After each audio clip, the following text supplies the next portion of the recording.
Well, hi there. I'm Diana Montford, the world's first transgender television journalist. Born male, became female. I say that every time. Anyway, just so we all know who's who, what's what, and how they got that way. Have you ever wanted to write a book? Have you ever wanted to read a book? Anyway, if you've ever wanted to write a book, everyone they say has one book in him or her. Well, take a laxative, sit down, and out it'll come. No. We are going to find out how to write a book. My guest is author Nuya Gregor Fleron, whose latest book is Staying Happy, Personal Happiness Through Movement and Love. She's also written the novel Callie's Gift, both of which can be obtained at her website, which we will give later. But I've always wondered how people write a book. How when you sit down and there's a blank screen or a blank page or you have no ideas, how do you get an idea? How do you get an idea? Well, thank you, first of all, for having me. My pleasure, my pleasure. Yeah, how do you get an idea? This book, for instance, sprang from my wanting to share. Really, it's about wanting to share something. And I found out how to be happy. And I wanted to share that. So something that excites you, obviously, is a good place to start for an idea. If you're writing fiction, it's more about, it's a little more creative process. So if you're interested in poetry or stories, it's about kind of tuning into something that, again, it's a story that compels you, right? A fictive story can start with a smell, or or just a situation, yes. or a person that you know. Yes, a remembrance of things past. Yeah. So fiction is always based on some level in your own reality, right? I mean, it's got to. So it's really just about being playful and saying, well, fiction is different than nonfiction, and this book is nonfiction. So that nonfiction is more about, well, what do you want to share with the world? Well, so many people. I've tried writing, and I thought, I tried writing an autobiography. After like 3 paragraphs, that didn't work. Then I tried writing essays. That didn't work. Maybe I'm just not dedicated enough, Yeah, maybe it doesn't interest you. What made you stop? Were you bored? Or? Yeah. Yeah, well then. And I didn't like what I wrote. I thought, boy, this is really boring, I mean. But with anything, it takes experience, right? So the more experience you have, the more skillful you become at it. So it does take an amount of patience with yourself, I would say, learning anything. But if you can keep an excitement around what you're doing, then it can be actually fun to write something. How long does it take to write a book, do you know? Well, this book took half a year. The novels I've written usually took around a year, a year and a half. But it depends on your routine, right? So you have to figure out when are you the most creative? Is it in the morning or in the evening? Some people are night people, right? I'm a night person. Yeah. So pick the time of day where you feel the most relaxed and open, right? And I love writing in the morning. That's when I feel like that's where my creative juices. So have a routine. So what I decided when I started writing this book was, because I'm so busy with my own business as well, I could easily get distracted, right? With all my other tasks. So I said, Monday, Wednesday, Friday, and Saturday, at least half an hour. At least, right? Makes sense. And then once you get started writing, it easily becomes an hour, right? Do you need to write on a computer? Can you write by hand or something? Yeah, you can write by hand. When I was a kid, I wrote by hand. I have a horrible handwriting now, but, because you've tried to write fast. Right. So now I just use my computer. It takes a bit, but some people say they have to do it by hand because they feel the connection better. Yeah. But that's more about a habit. And also, if you don't know how to use a computer, Yeah, and if you type really slowly. My typing is abysmal. It's hunt and peck, so. Yeah, so maybe you should just write by hand. Yeah, it's the only way I can. Right? Okay, yeah. Oh, well, you can also record it into a tape recorder and then transcribe it. Yeah, have someone else help you. Yeah. You could also, another thing, which I've done with some friends, is because they feel very blocked, is have a conversation about it. So you tell me about the essay you want to write. I'll ask some questions that try to make it clearer what your That's great, message yeah. is. Have a conversation, because that's really what we have in life, right? We're always making conversation about things we've learned or something we want to share, advice. We're always giving each other advice, right? Yeah. It's like, so if you just start opening up to that story or whatever concept it is you want to describe. Well, I've noticed when I read novels, I like novels with a lot of dialogue. But that could be because I'm used to reading scripts that actually have dialogue. Yeah. But I find novels with dialogue more interesting than novels with minimal dialogue, you know? Yeah, I like a balance. Well, yeah. I like descriptions, but not too many. I agree. It can be too reflective, you know, and too many descriptions of things that you can't really imagine anyway. Yeah, but so obviously you have to find a style that works for you. So you have to make it as fun as possible, always. So don't write, like when I started writing this book, which is many years ago, I thought it had to be academic. And I was bored out of my mind. And I realized that this is not the kind of book I wanted to write. I wanted to write a simple one, a short one, with pictures, colors, just really simple style of writing. Yes. So it's got little boxes, it's got little exercises. It's very concise. And then it was fun to write, and it hardly, it took half a year, you know, so. And when people, when they sit down, I mean, they might not have a concept like happiness or something to write about, but is it possible to just sit down and hope to get a concept, to think of something just by sitting down? Yeah, you can start, writing a diary is always a good start, because then you will inevitably have some concept come up, right? Like if you're describing your life or relationship. So I guess in the beginning you don't need to pick the style or whether it's fiction or nonfiction. Poetry is actually a really cool way. That's how I started writing when I was a kid. I just wrote poetry because it's simple, it's short, and you create a concept or a metaphor, or like it's a tiny little story, right? So that's a good place to start if you're really having a hard time writing a long piece, right? Well, that's why I tried writing essays. I thought, well, you know, if I write a series of essays, that's going to be much easier than writing a narrative autobiography or something, you know? Yeah. Which would definitely be the shorter. Yeah. Sure. But sometimes short can be, because it's so concise, it can be actually really hard to write. Yeah. Because you've got to get to the point very fast. And so in some ways, just writing freely, like a diary type of, is that maybe easier. Maybe that's something you could do. Do you have your next book planned already? Yes. What is it? I want to write a book for women and how to have happy dating experiences. Wonderful. Because I've been practicing that for the last 4 years. That can be very difficult because many men expect, you know, a perfect woman like what they see on the internet, and precious few of us are perfect, you know? Yeah. And that, I mean, you're beautiful, so that makes it much easier. But if you're not beautiful, if you're not young, if you're not, you know, that can be very difficult for people, you know? Yeah, there's a lot of pressure. But we inhabit the feminine energy, we inhabit love. So we have a power.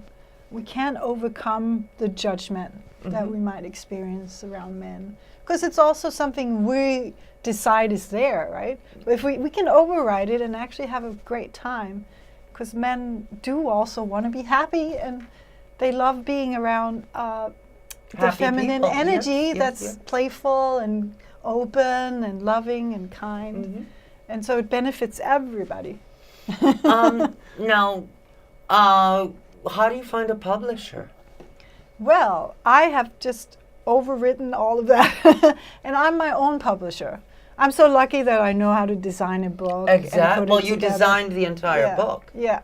And you're a website designer, so that makes it much easier. Yes. So I have a very special skill set, but it doesn't mean that you can't self-publishing is very, very easy to do. I mean, obviously you can hire someone to help you with the final touch, putting the book together in a graphic design.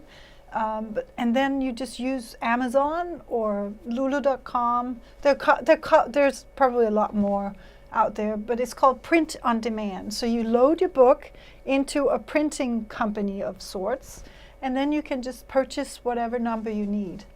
And Is it expensive?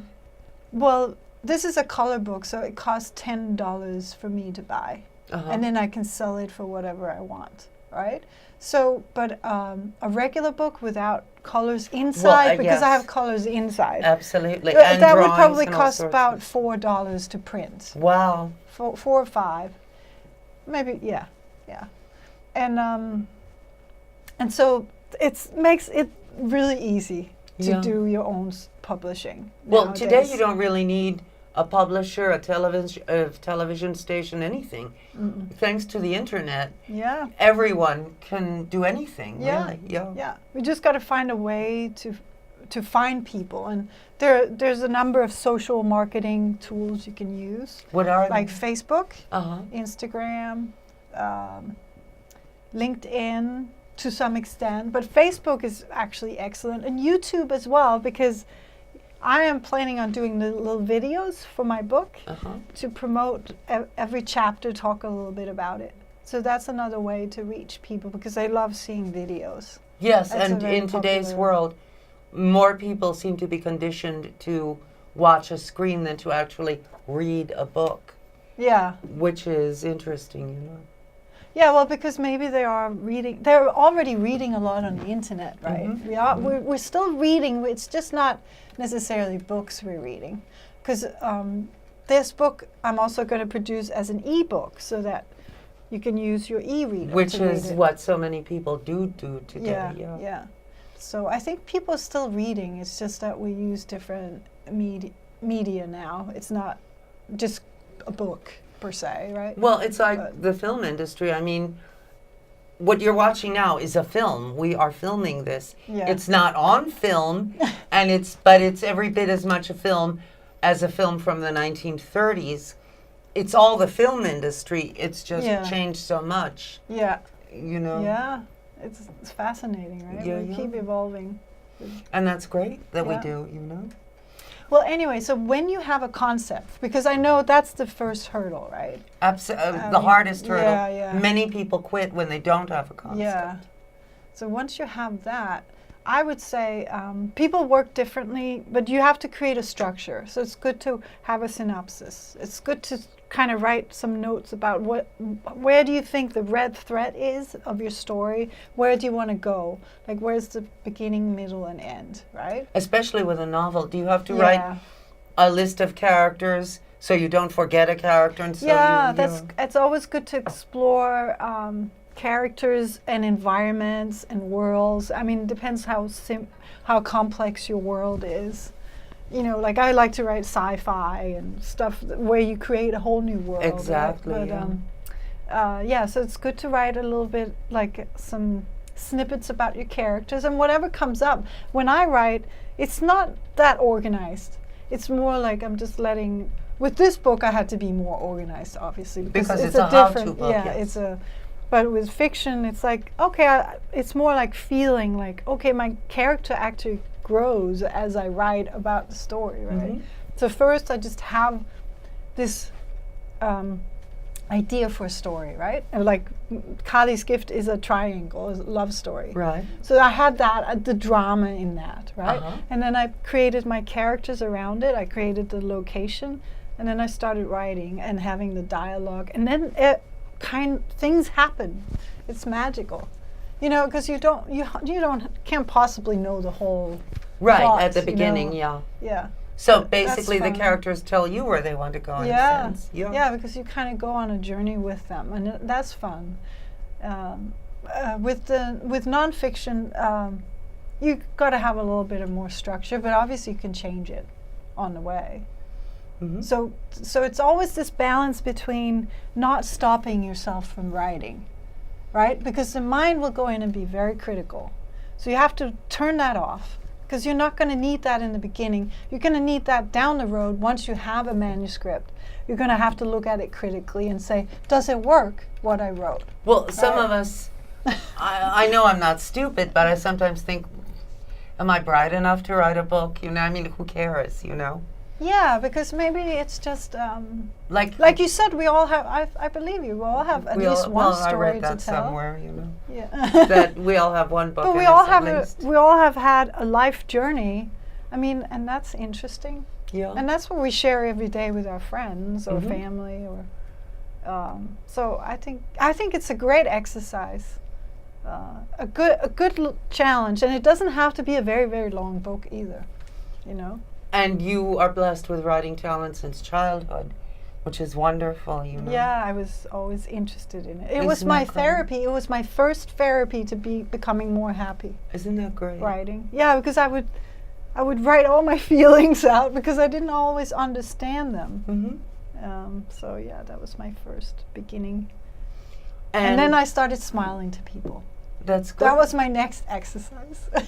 So I got outside my own mind. So I just kind of. Now, you were born in Denmark. Yes. So presumably when you were a child you wrote in Danish. Yes, I wrote my diary in Danish. And then early on, because I had this huge love for English, I started writing in English when I was in high school. How did you learn to speak English without an accent? That's amazing. Practiced a lot. Some people say I have an accent. I don't. No, I know. I love it. I've known you for a while when suddenly you said a word and I thought, oh, are you not from here? I mean, that's amazing, you know? No, I've just had a huge passion around English. I love the Isn't that language good? since I was a kid. And my mom always thought it was strange. Because I didn't, we had some relatives in England. That was it. Yeah. I didn't really. Maybe in my past life I was Obviously, American. yeah. Yeah. So, that's great. But now, you, in addition to writing, are also going to be giving classes in happiness. Yes. Probably at the Edgar Cayce Center, the ARE. To start with, yeah. Here in New York. Yeah. And would you say that writing one's thoughts down could contribute to happiness? Definitely. Because I think part of having about a personal happiness is to understand our emotional makeup, right? If we can tackle our emotional universe or whatever in our mind, then we're much better set to being happy. It's like it's a skill we can develop. Do you think some people are afraid to delve into their minds and their true feelings because it's too painful and they don't want to go there? Yeah, it's like the ego wants to avoid it. Yeah. And I know that for myself. Ooh, I'd rather not have to deal with it. Yeah. But once you deal with something and once you put light to it, it's not that big of a deal. That's the amazing thing. Once you become aware of something and accept it, you can much better take the right action. But if you try to avoid it at all means, then it becomes this weird, it blocks you. It just gets in your way. When I try to write something, I get totally blocked. Yeah. I write a sentence or two and think, oh, never mind. So that's your mind telling you, I can't do this. That's a perception. If you let go of that perception and just ignore it. Just keep going ahead? Yeah. Even if it's become totally aware boring, that this is a part of you that's talking to you that's kind of judging. That's your judgmental voice, right? Become aware of it and say, oh, there you are. I'm not going to let you dictate what I do right now. Right. It's kind of like, so we're made up of all these voices and all these perceptions and ideas, but they don't have to become our sole motivation. It doesn't have to motivate us. We can still override it. In other and words, that's fascinating. if we overcome our doubts and self-doubts and lack of self-esteem, we can write a book about overcoming bad self-esteem or something. There you go. Yeah. But how long did it take you to physically design this book? Because it's so beautifully designed. Oh, thank you. I mean, it must take a while to, even for a professional web designer. Yeah, it takes, I can't remember, 20 hours or so. Well, that's nothing. Yeah, or maybe a little more. I can't remember because I clock my time for my clients, but Yeah, I didn't do that naturally. with this one. Sure. Billable hours like lawyers or something. Yeah. Yeah, but I didn't. Yeah. So, when you wrote, did you also design the cover for your novel, Yes. Callie's Gift? Yeah, that was actually the first book I ever made a graphic design for, which was fun. Yeah. Yeah. And if people need a web designer, website designer, how can they contact you? Well, they can go. I have a business website, which is a little hard to spell, but it's vidyawebdesign.com. So V as in Victor, IDYA, webdesign.com. Is that video in Danish? No, that's Sanskrit, and it means divine wisdom. Ah. So I just love the word, Mm-hmm. so that's why I picked it. But that's my web design website. Is Nuja a Danish name? No, I think it's African. So even growing up in Denmark, people were like, "What?" So that's your birth name? Yeah. And Gregor is what, your mother's maiden name, and Fleron is your father's No, it's name? opposite. Gregor is my dad's surname Mhm. because they got married. They weren't married when they had me, so I got my mom's Wonderful, surname. cool. And my brother has the opposite name. Because they were married Because when they they were had married, him. yeah. Yes. But they both kept their surnames, which I That's think is wonderful. really cool. I think it's fabulous. In Spain, when a woman marries a man, she is Nuja Gregor of Fleron, i.e. de Fleron, property of. It's horrible, you know? Yeah, I know. It's So- a whole other mindset. Yeah, well, you know, it's not a fun mindset. But anyway, Denmark is a very evolved country, isn't it? In some ways, I would say emotionally they could they could work on their emotional. But it's held up as a great model for the rest of the world. when Yeah, it we comes take to- good care of each other. It's a very small country too, so I think it's easier if you look at it practically when you have a population of 5.5 million or 6 million people. So there are fewer people in the nation of Denmark than in the city of New York. Yes. Unbelievable. So if you look at it in that respect, administrating such a small population yes. is going to be easier. Mhm. Yeah. So, but they're doing a great job, definitely. Well, when And did you come here? I came here in '96 the first time, and I did my master's degree in creative writing Wonderful. from City College. Wonderful. I was so happy to come here. I felt right at home. I love New York. Obviously, you've been American before, you know. Yeah, I must have. Yeah, really. I mean, no accent at all, and you felt right at home instantly. Yeah. In a place that many people feel is very alienating, you know. Yeah, that's true. Yeah, no, I love New York. It's really brought out the dynamic part of me because where I come from, Denmark, Danish people are very introverted in general, generally speaking. So they're all in their own little worlds. Here I learned to get out of my shyness and just be more of who I am. That's great. Yeah. Now,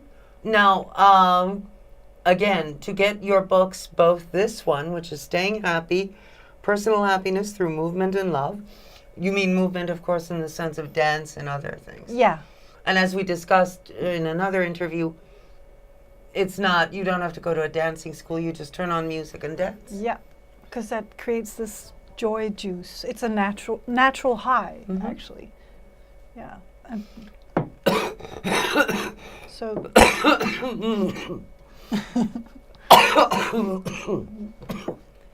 it's the cold season. It is. We're filming this in February of 2017. Yes. So, but Yeah. now how can people get your books? So this particular book, the Staying Happy, is the website is called stayinghappybook.com. And then my novel is at kalisgift.com. So Kali as in KALIS gift.com. So yeah, so those are my two self-published books. I wrote a number of other books, but I haven't published them. And if they go on your website, they can tell when you're going to give your happiness workshops. Yeah, if you're interested in that. And please write me too. Write me if you have questions or... and you can just go to stayinghappybook.com and send me an email through there. and I'll answer any questions, or if you want to post something, or yeah, I'd be happy to hear from you. Now, so many transgender people have certainly had eventful lives and could write a book or two, but you know, it's very difficult for them to sit down and write Yeah. because many of their experiences are quite traumatic. So, what do you say to those people? But do it anyway, because it might actually help you move through trauma. But also, you dance.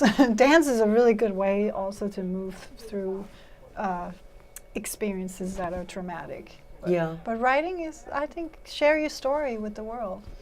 It's a way to And connect. certainly writing your story, if you're a trans person, helps other trans people because, Yeah. as I've said, we're all more alike than we are different. And they see that we all go through many of the same things, you know? Yeah. So anyway, my guest has been, did I just hear the door make a noise? My guest has been Ms. Nuya Gregor Fleron, who is the author of Staying Happy, Personal Happiness Through Movement and Love. Nuya will also be giving happiness workshops, and you may access that information by going to what website? StayingHappyBook.com. And Nuya has also written a novel called Callie's Gift. And again, just if they want to contact you on your general website. Yeah, just the StayingHappyBook.com. There's an email form you can fill out if you have any questions. Yes. And anyway, my name is Diana Montford. My guest has been Nuya Gregor Fleron, author of Staying Happy, Personal Happiness Through Movement and Love, and the novel Callie's Gift. Hey, I love you. Even if you never write a book, even if you never read a book, I don't give a damn. I love you, and you matter to me, and you're great. And I'll see you next time, and take good care of yourself. Mwah. Love you a lot. See you next time. Bye.